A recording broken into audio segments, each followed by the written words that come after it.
오늘 우리에게 주시는 하나님의 말씀 함께 보겠습니다. 하나님 말씀은 신약성경 마태복음 14장 22절부터 33절까지 말씀입니다. 마태복음 14장 22절부터 33절 말씀이고요. 신약성경 24쪽에 있습니다. 제가 봉독해 드립니다. 예수께서 즉시 제자들을 재촉하사 자기가 무리를 보내는 동안에 배를 타고 앞서 건너편으로 가게 하시고 무리를 보내신 후에 기도하러 따로 산에 올라가시니라. 저물매 거기 혼자 계시더니 배가 이미 육지에서 술이나 떠나서 바람이 거스름으로 물결로 말미암아 고난을 당하더라. 밤 사경에 예수께서 바다 위로 걸어서 제자들에게 오시니 제자들이 그가 바다 위로 걸어오심을 보고 놀라 유령이라 하며 무서워하여 소리 지르거늘 예수께서 즉시 이르시되 안심하라 나니 두려워하지 말라. 베드로가 대답하여 이르되 주여 만일 주님이시거든 나를 명하사 물 위로 오라 하소서 하니 오라 하시니 베드로가 배에서 내려 물 위로 걸어서 예수께로 가되 바람을 보고 무서워 빠져가는지라 소리질러 이르되 주여 나를 구원하소서 하니 예수께서 즉시 손을 내밀어 그를 붙잡으시며 이르시되 믿음이 작은 자여 왜 의심하였느냐 하시고 배에 함께 오르매 바람이 그치는지라. 배에 있는 사람들이 예수께 절하며 이르되 진실로 하나님의 아들이로소이다 하더라. 아멘. 여러분은 신드롬이라고 하는 말을 들어보신 적 있으시죠? 신드롬이라고 하는 말이 의학적으로 사용될 때는 여러 가지 증세가 한꺼번에 나타나지만 원인이 한 가지가 아니거나 명확하지 않은 경우에 이르는 병적인 증상을 말할 때 신드롬이라고 말하고요. 우리말로는 증후군이라고 그렇게 부릅니다. 그래서 과민성 대장 증후군 혹은 전립선 증후군, 명확하게 그 근처에 문제가 있는데 어디서 무엇 때문에 문제가 생겼는지 모를 때 그렇게 증후군이라고 하는 이름을 부르는데 그거를 영어로는 신드롬이라고 그렇게 부릅니다. 그런데 이 용어가 사회적 용어로 쓰일 때는요, 어떤 것을 좋아하는 현상이 전염병과 같이 전체를 휩쓸게 되는 현상을 말합니다. 그래서 최근에 얼마 전에도 많이 사용되었는데 봉준호 감독이 아카데미상 영화상에서 수상을 하고 나니까 봉준호 신드롬 이런 식으로 사용되어집니다. 또 아이돌 그룹이 유행하고 유명해지면 아이돌 신드롬 이런 식으로 사용되어지는 그런 단어인데요. 그런데 제가 그 여러 가지 신드롬 중에서 오늘 여러분들에게 말씀드리려고 하는 것은 초능력 신드롬이라고 하는 겁니다. 초능력자가 되고 싶은 열광적인 열정적인 현상들이 사람들에게 있다 그런 말입니다. 많은 사람들은요, 초능력자가 되기를, 기적을 행하는 사람이 되기를 원하며 살아갑니다. 특별히 그리스도인인 목회자와 성도들은 자신이 초능력자가 되고 싶은, 초능력자가 되어야 한다고 하는 당위와 함께 되고 싶은 열망도 가지고 살아갑니다. 그 이유는 주님이 그런 초능력을, 기적을 행하며 살아가셨기 때문에 그렇습니다. 그러니 나도 주님처럼 초능력을 행하고 싶다라고 하는 마음을 품고 살아가는 겁니다. 주님처럼 파도를 잔잔하게 하고, 주님처럼 죽은 자를 일으키고, 주님처럼 아픈 사람에게 손만 대면 낫게 하고, 주님처럼 귀신아 물러가라 명령하면 귀신이 물러가는 그런 능력 있는 삶을 살아가기를 원한다라고 하는 것입니다. 마치도 주님이 40일을 금식 기도한 것처럼 그것 때문에 많은 사람들이, 많은 목회자들이 40일 금식을 하고 싶은, 그리고 그것 때문에 실패하게 되기도 하고 문제가 되기도 하고 또 과시하며 살아가는 그런 모습들이 바로 그러한 기적을 행하고 싶은, 주님처럼 되고 싶은 그런 열망 혹은 욕심, 이런 것들이 사람들의 마음속에 내재되어 있다라고 하는 겁니다. 그래서 그런 모든 것들을 추구하는 마음이 초능력 신드롬이라고 하는 겁니다. 그런데 문제가 있습니다. 나는 주님처럼 초능력자가, 기적을 일으키는 자가 되고 싶지만 내 마음대로 되지 않는다는 것입니다. 그래서 종종 절망감에 빠지곤 합니다. 마음은 원이로 돼 육신이 약합니다. 그것이 문제입니다. 그럴 때 사람들은 주님은 됐는데 나는 왜 안 되지? 나에게 무슨 문제가 있나? 하는 생각을 하게 됩니다. 특히 목회자들의 경우가 더욱 그런데요. 목회자들은 주님이 행하신 일이라면 나도 당연히 행해야지 라고 그렇게 생각합니다. 여러분, 주님이 40일 금식했으면 우리는 한 39일만 겸손하게 해도 되는 것 아닙니까? 근데 꼭 주님처럼 하려고 하는 마음들을 품고 살아갑니다. 주님을 따라하고 싶은, 주님을 닮고 싶은 그런 마음이 있기 때문입니다. 주님이 정말 자기를 죽이는 자를 위해서도 용서하고 기도하는 것은 별로 따라하고 싶지 않지만, 고난받으면서도 고난 가운데서도 묵묵히 살아가는 것은 별로 따라하고 싶지 않지만, 그러나 주님이 행하신 기적만큼은, 놀라운 기적만큼은 따라하고 싶고 나도 행하고 싶은 그런 욕심이 많은 사람들에게, 특별히 목회자들에게 있다라고 하는 그런 말입니다. 더욱이 어디서 누가 무슨 기적을 행했다고 하고 또 누가 기도해서 병을 고쳤다는 소문을 들려올 때 나는 왜 그렇게 할 수 없지? 나는 왜 안 되지? 나는 목회자로서 혹시 자질이 좀 부족한 것이 아닌가? 난 목회자가 되면 안 되는 사람이 아니었나? 하는 생각도 들고, 그래서 더욱더 절망감에 빠져들곤 한다고 하는 겁니다. 그런데요, 우리가 분명히 알아야 할 것이 있습니다. 주님이 우리에게 원하시는 것은 우리 목회자와 성도들이 주님처럼 초능력자가 되는 것이 아니라고 하는 사실입니다. 주님이 우리에게 원하시는 것은 우리가, 저와 여러분이 진정으로 주님을 믿고 따르는 사람들이 되기를 원한다라고 하는 것입니다. 초능력자가 아니라 진정 주님을 믿고 따르는 사람들이 되기를 원하신다라고 하는 그런 말입니다. 주님을 진정으로 믿고 따르는 가운데 때로 병도 고치고 때로 놀라운 능력을 발휘하기도 하지만 그것이 주가 아니다, 그런 말입니다.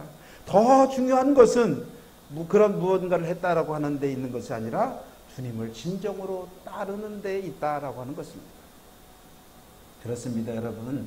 주님이 저와 여러분에게 기대하시는 것은 진정으로 주님을 믿고 따르는 일입니다. 우리가 초능력자가 되는 것이 아니다라고 하는 말입니다. 만약 여러분, 주님이 제자들이 초능력을, 기적을 행하는 것을 목표로 그렇게 하고자 하셨다면 그것에 초점을 맞추고 그것을 어떻게 하면 기적을 행할 수 있는지, 어떻게 하면 초능력을 행할 수 있는지 그것을 가르치는 데 집중했을 것입니다. 그러나 주님은 그것보다는 하나님의 나라를 위해서 우리가 어떻게 해야 될지를 알려주셨고, 그리고 주님을 따르는 일에 더욱더 초점을 맞추고 계셨다고 하는 사실을 우리는 분명히 알아야 한다고 하는 그런 말입니다. 주님을 믿고 따르라고, 주님을 진정으로 믿고 따르라고 그렇게 주님은 제자들에게 요구하셨고, 또 오늘 우리들에게도 그렇게 요구하고 계신다라고 하는 말입니다. 우리가 이 사실을 알지 못하기에 초능력을 발휘하지 못하는 현실 앞에서 절망하게 되는 것입니다. 그러니 여러분, 절망하지 마시기 바랍니다. 혹 내가 그런 능력을 행할 수 없을지라도 내가 주님만을 믿고 따르고 있다면 나는 바르게 잘 살고 있다. 나는 바른 길로 가고 있다. 주님이 원하시는 삶을 살고 있다. 그러나 주님, 욕심이 있는데 거기다 더해서 제게도 그런 기적이 일어날 수 있는 능력도 있으면 더 좋겠습니다. 고백할 수는 있지만, 그러나 그것 때문에 절망하거나 낙심할 이유는 없다라고 하는 그런 말입니다. 사랑하는 성도 여러분, 주님은 저와 여러분에게 진정으로 주님만을 믿고 따르기를 원하고 계십니다. 그러니 주님의 기대대로 주님만을 믿고 따르는 저와 여러분이 되어지기를 간절히 축원합니다. 여러분, 오늘 우리가 읽은 본문의 내용을 살펴볼까요? 주님은 혼자서 기도하려고 제자들을 먼저 배를 타고 건너편으로 가게 하셨습니다. 그런데 바람 때문에 제자들이 곤란을 당하게 되었습니다. 바람이 불어 파도가 치니까 물결이 거세어지게 된 겁니다. 그때 주님이 바다 위로 걸어서 제자들에게 오셨다라고 하는 것입니다. 그 모습을 보면서 제자들이 놀라서 유령이다라고 무서워합니다. 주님이 나니 안심하, 두려워하지 말라. 주님이 그렇게 나니 두려워하지 말라. 그러니까 베드로가 그 모습을 보면서 주여, 만일 주님이시거든 나를 물 위로 오라소서. 베드로가 그렇게 말합니다. 그랬더니 주님이 오라. 베드로가 배에서 내려 물 위로 걸어서 예수님께로 갑니다. 잘 가던 베드로가 바람을 보고 무서워하자 물에 빠지게 되었고요. 베드로가 나를 구원하소서 하니 주님이 손으로 그를 붙잡아 건져주시고 믿음이 적은 자여 왜 의심하였느냐 하시며 배에 함께 오르니까 바람이 그치고 이제 배가 안전하게 되었다라고 하는 말씀이죠. 그리고 이것을 본 배에 탄 사람들이 예수께 절하며 진실로 하나님의 아들이십니다. 진실로 하나님의 아들이십니다. 라고 그렇게 이야기했다고 하는 것입니다. 여러분, 베드로가 물 위로 걷습니다. 예수님을 따라 예수님처럼. 이 얼마나 놀라운 일입니까? 물 위를 걷는 예수님과 예수님을 따라 물 위로 걷는 베드로, 이 두 사람의 모습은 그 광경을 보고 있는 사람들에게 놀라운 일이 아닐 수 없고요. 오늘 그 이야기를 듣고 있는 우리들에게도 어떻게 그런 일이 있지? 참 놀랍지 않을 수가 없다라고 하는 겁니다. 아, 베드로도 물 위를 걷는다면 우리도 걸을 수 있는 것은 아닐까? 아마도 그 모습을 본 사람들이 그렇게 생각하였을 것입니다. 어쩌면 야, 참 베드로 대단하다 그렇게 생각했을 수도 있을 것입니다. 그러나 그것은 오래가지 않았습니다. 베드로가 그만 물속에 빠지고 말았습니다. 물 위로 잘 걷던 베드로가 물속에 빠져서 허우적허우적 되고 있었던 것입니다. 여러분, 물 위를 잘 걷던 베드로, 그가 왜 물속에 빠져들게 되었을까요? 그 이유를 본문에 나오는 주님의 말씀에서 찾을 수 있는데 31절에 보니까 믿음이 적은 자여 왜 의심하였느냐 라고 하는 것입니다. 의심하였기 때문에, 물 위를 잘 걷던 베드로가 의심하였기 때문에 빠져들게 되었다라고 하는 것을 말씀하고 있습니다. 믿음을 가지고 걸을 때는 괜찮았는데 의심이 드니까 문제가 되었다라고 하는 겁니다. 그래서 물속에 빠지게 되었다고 하는 것이죠. 여러분, 의심이란 불신과 확신의 어중간한 지점을 말합니다. 한편으로는 주님을 신뢰하면서도 다른 한편으로는 확신이 없는 것이 바로 의심입니다. 의심이란 믿음이 없는 것이 아닙니다. 믿기는 하는데 확신이 부족한 것입니다. 베드로가 처음 걸을 때는 확신을 가지고 걸었습니다. 주님이 불러주시니 주님의 부르심에 응답하여 주님만 바라보고 걸었습니다. 그런데 의심이 생겨난 것입니다. 혹시 물속에 빠지는 것은 아닌가 하는 의심이 생겨났습니다. 결국 물속에 빠졌죠. 어떤 것이 의심을 만들었습니까? 무엇 때문에 의심이 들었습니까? 불어오는 바람 때문이었습니다. 베드로는 바람을 보고 무서워 빠져들었던 것입니다.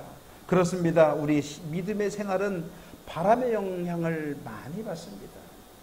확신 있게 신앙생활을 잘 하다가도 바람이 불면 흔들려지는 것이 우리의 연약한 모습입니다.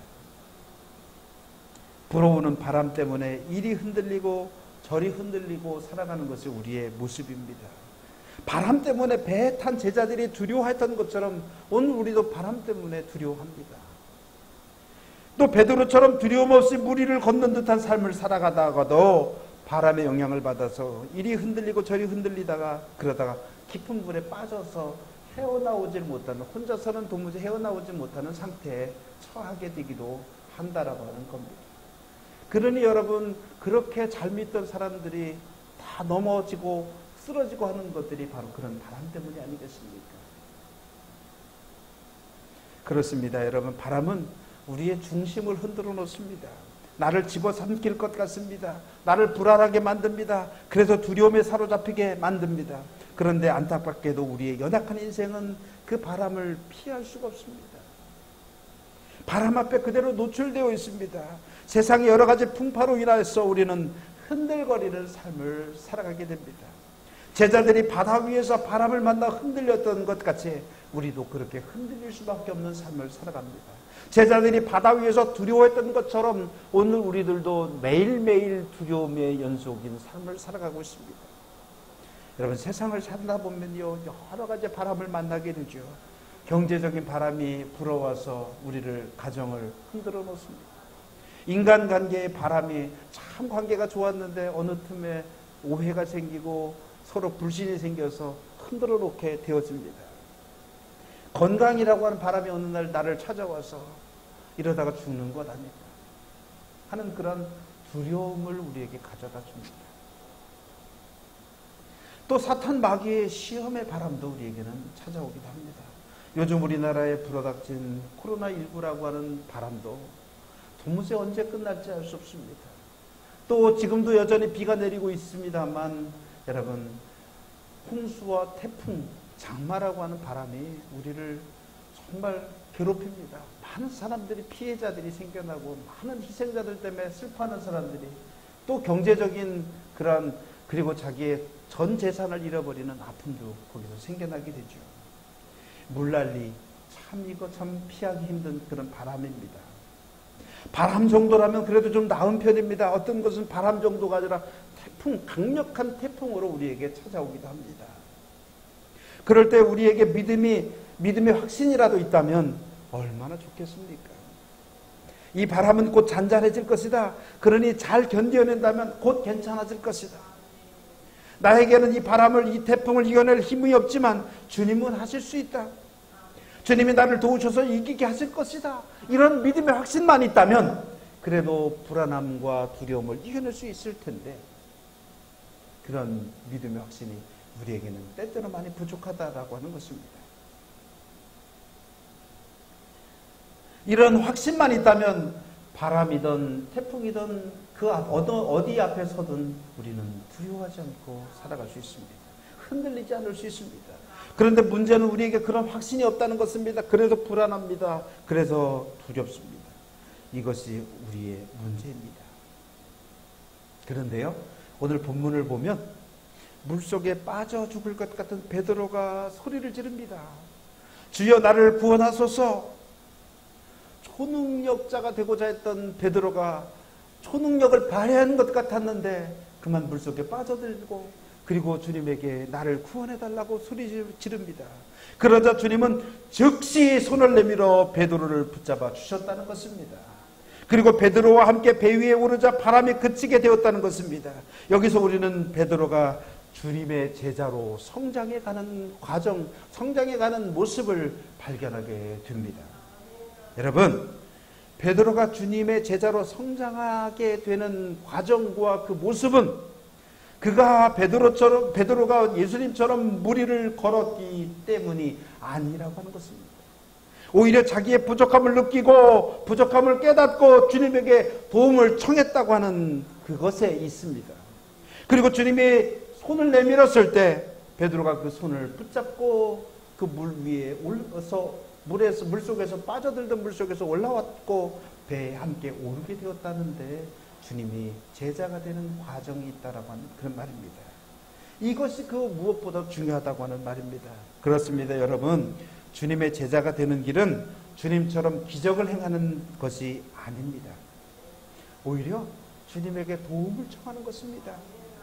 그리고 주님을 믿고 의지하는 것입니다. 그래서 주님이 손을 내미실 때 그 손을 붙잡는 것입니다.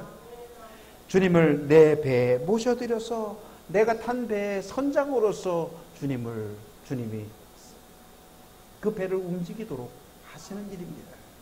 이것이 진짜 중요한 것입니다. 여러분, 왜 베드로는 물 위를 걷고 싶어 했을까요? 진정으로 예수님의 제자가 되고 싶어서였을 것입니다. 예수님처럼 살고 싶어서였습니다. 예수님처럼 오병이어의 기적도 행하고 싶었습니다. 예수님처럼 병든 자를 고치고 싶었습니다. 그래서 예수님처럼 물 위도 걷고 싶어 했습니다. 주여, 주님이시라면 나로 주님처럼 살게 해주십시오. 그게 베드로의 생각이었습니다. 그렇게 하면 진정으로 예수님의 제자가 될 것으로, 예수님처럼 될 것이라고 생각했습니다.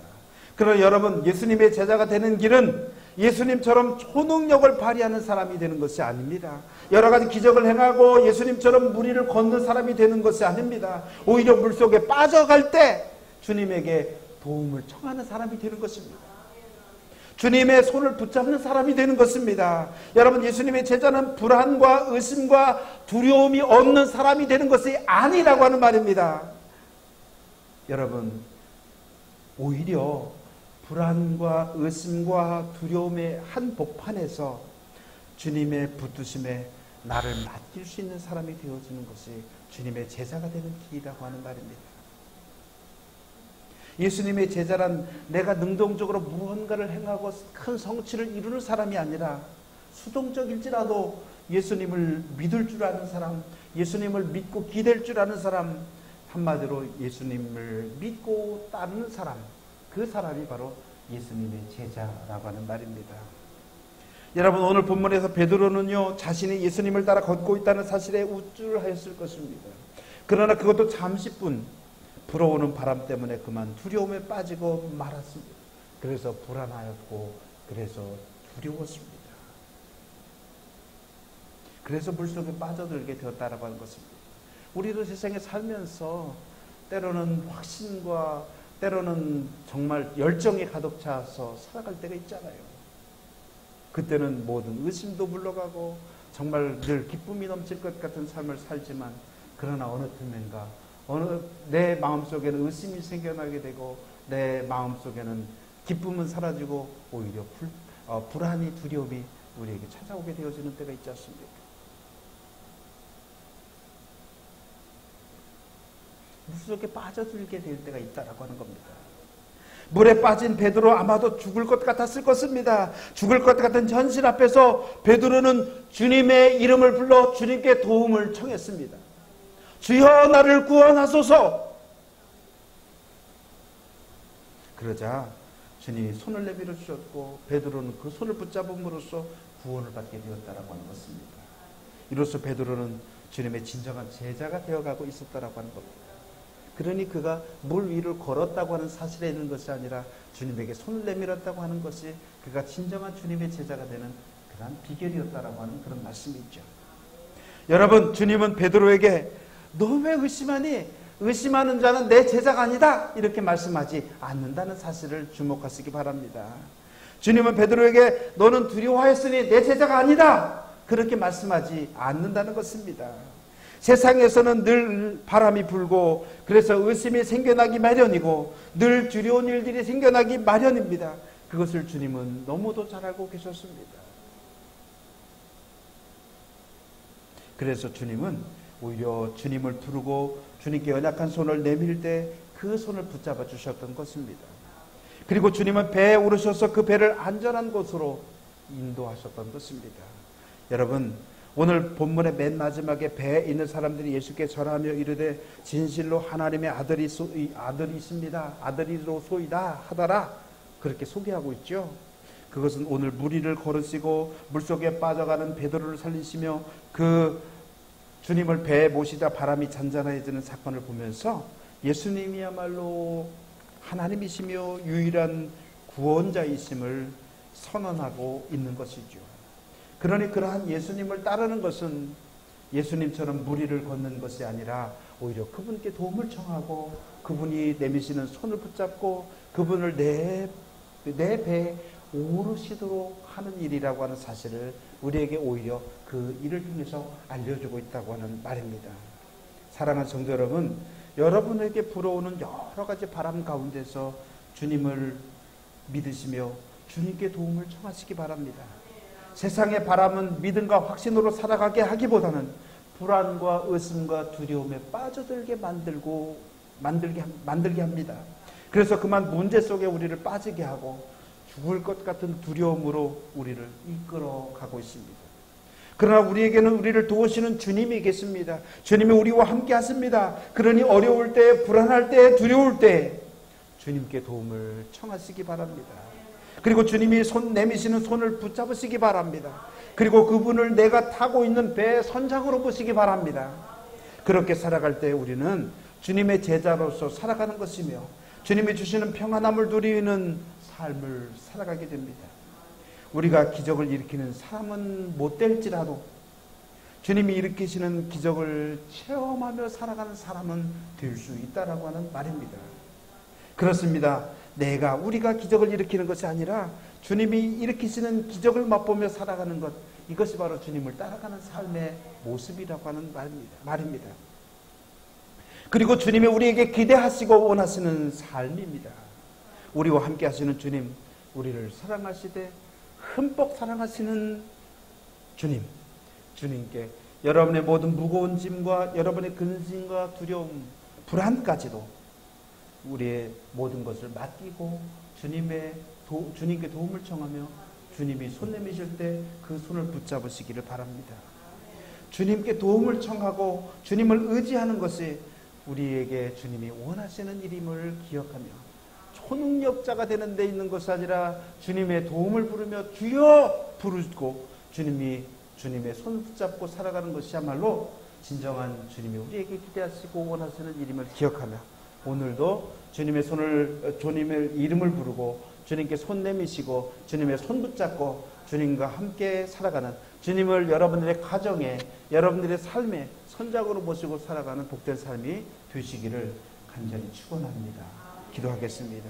저희들을 사랑하여 주시는 고마우신 아버지 하나님, 우리를 사랑하시되 흠뻑 사랑하시는 우리 주님이 우리와 함께 하시고 우리에게 우리를 도와주시기를, 그래서 우리가 주님의 이름을 부르고 주님에게 손 내밀고 주님을 우리의 삶으로 모셔드리고 우리의 배의 선장으로 모셔드리고 살아가기를 원하시는 그 주님이, 그것이 바로 우리에게 기대하시고 원하시는 일임을 기억하며 살아갈 수 있도록 허락하여 주옵소서. 초능력자가 되는데 우리의 초점이 아니라 진정으로 주님을 따르는데 우리 초점을 맞추고 살아가는 귀한 삶이 되게 하여 주옵소서. 우리를 사랑하신 예수님의 이름 받들어 감사하며 기도드렸습니다. 아멘.